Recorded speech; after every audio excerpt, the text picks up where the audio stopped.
अतिथि भाई आए।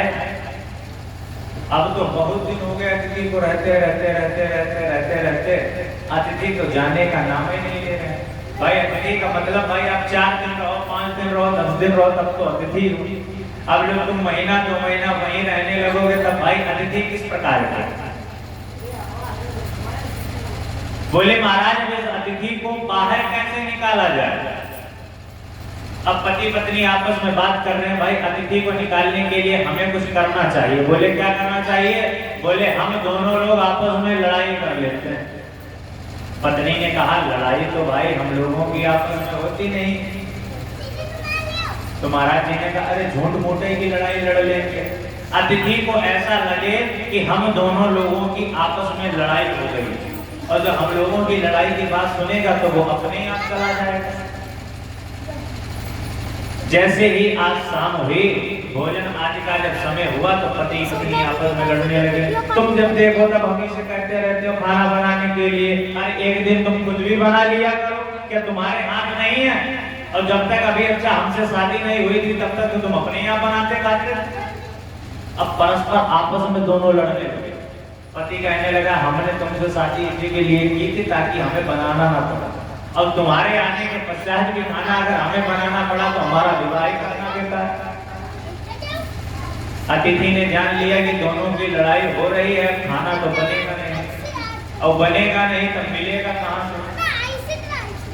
अतिथि अपना बैग उठाया और चलने लगे।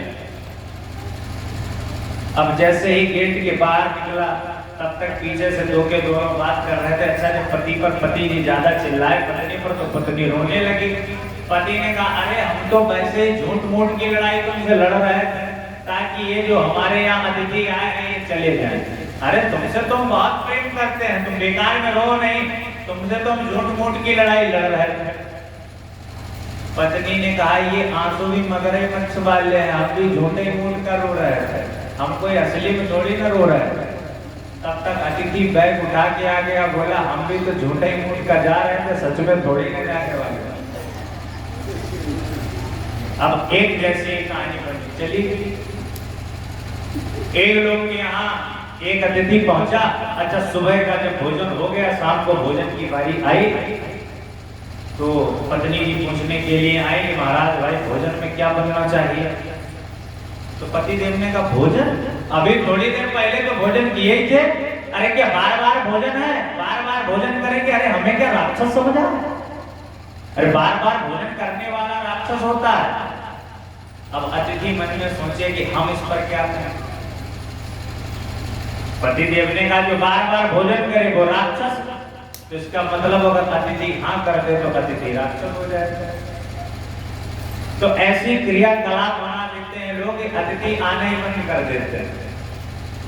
बताया गया कि ग्रह के धर्म अभ्यागत पूजा, अतिथियों को आप ज्यादा से ज्यादा उनका निवेदन अनुमोदन करें। अच्छा ध्यान देने योग्य बात, दूसरा कृत्य बताया गया अन्नदान। अन्नदान किसे देना चाहिए? किंचित वेदमयं पात्रम किंचित पात्र तपोमयं पात्राणामोत्तमं पात्रं शूद्रान्नव्यस्य नोदरे। दान उसको दो जो वेद इत्यादि पढ़ता हो, थोड़ा बहुत वेद इत्यादि के बारे में जानता हो, आप उनको दान दें। बोले और किसे ध्यान दें? किंचित वेदमयं पात्रम किंचित पात्र तपोमयं। सामने वाले व्यक्ति को देख करके अगर आपको लगे कि हाँ हमसे ये अन्न लेकर के जा रहा है, अपना पेट पालने के लिए लेकर के जा रहा है, तभी आप उसे दें। अगर आप जानते हैं कि हमारे अन्न का दुरुपयोग करेगा तो उसे वो चीज ना दें। बोले और किसे देना चाहिए? बोले दान उसको दो जो कभी अधर्म ना करता। श्लोक में बताया गया शूद्रान्नम यस्य नोदरे, किसी जाति विशेष का संबंध नहीं है, ये अज्ञानता का विषय है कि जो व्यक्ति अज्ञानी है, जिसे वेद शास्त्र के बारे में पता नहीं है, ऐसे व्यक्ति को किसी भी वस्तु का दान नहीं करना चाहिए। तो किसी ने हट कर दी महाराज हम तो दान करेंगे। अगर आप किसी अपात्र व्यक्ति को दान करेंगे तो आपको पता क्या होगा? आप दान करेंगे तो आप पापी बनाए जाएंगे। अगर आप किसी को दान करेंगे तो वो पाप ही तो हो रहा है। और पापम प्रभावात नरकम प्रयान्ति। आप जब पाप करेंगे तब पापी बन जाएंगे, जब पापी बनोगे तो तुम नरक में डाल दिए जाओगे। और नरक से जब दोबारा इस धरती पर आओगे तो पुनः दरिद्री पुनरेव पापी। कुपात्र को दान करोगे तो दरिद्रता की प्राप्ति होगी। और जब तुम्हारे घर में दरिद्रता होगी तो भगवान तो रहने वाले हैं। जब दरिद्रता आपके अंदर आएगी, जैसे एक गरीबी की दरिद्रता अलग होती है, और आपने जैसे कि गौ इत्यादि की हत्या कर दी और उसके कुछ वर्षों के पश्चात आपके घर में देखिए एक अलग ही प्रकार की दरिद्रता। इसे आप गरीबी नहीं कह सकते, वो दरिद्रता कहलाएगी, वो पाप। और जब आप पाप करेंगे तो पापी बनेंगे, जब पापी बनेंगे तब नरक में जाएंगे, और नरक में जाने के बाद पुनः धरातल पर आएंगे तो पुनः दरिद्री पुनरेव पापी। यही चलता रहेगा। चारों वर्णों के अपने अपने धर्म बताए, बोले क्षत्रिय ब्राह्मण वैश्य शूद्र अपने अपने वर्णों को साथ करके चले। भीष्म पितामह ने बताया, अरे जीते बाहुबल या संसार, जीते बाहुबल पालहु प्रजा पुत्र परगारा, पालहु प्रजा।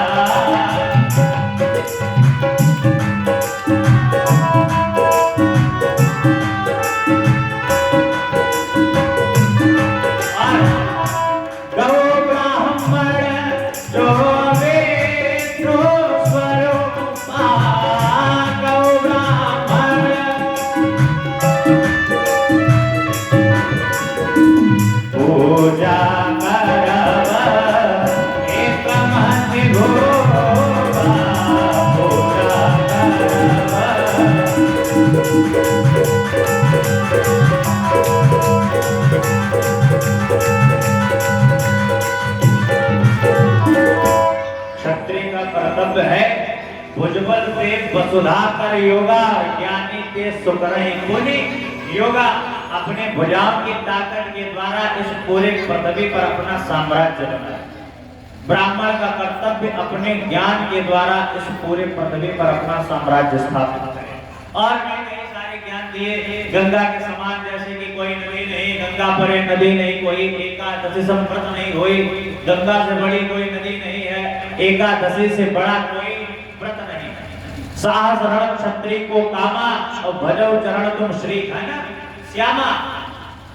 हर प्रकार से आज समझाया, लेकिन फिर भी जब युधिष्ठिर के मन से वो ग्लानि, लोगों को मारने की जो ग्लानि है वो खत्म नहीं हुई, तो चित्रकेतु नाम के राजा का एक सुंदर उदाहरण दिया। अरे सुना हुआ इस देश में चित्रकेतु नृपहे, पुत्र नहीं था महल में तीन नारियां हैं।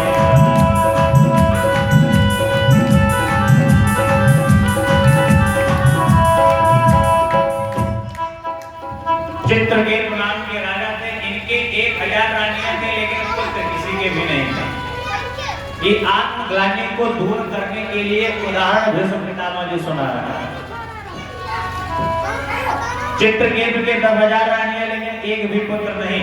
एक बार अंगिरा नाम के ऋषि आए तो बहुत चित्रकेतु राजा ने उनकी सेवा की, उन्हें विनय की कि महाराज एक पुत्र की हमें प्राप्ति करा दें।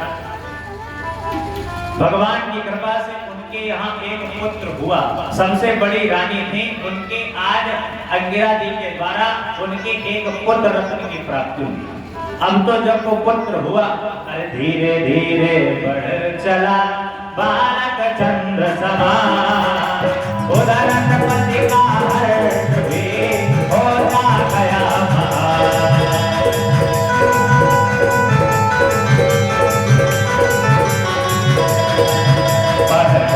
वर्ष का बचोना, छोटा छोटा सा गोरा था, छोटा छोटा सा गोरा था, रहता था जिसकी आंखों में काजल का काला डोरा था।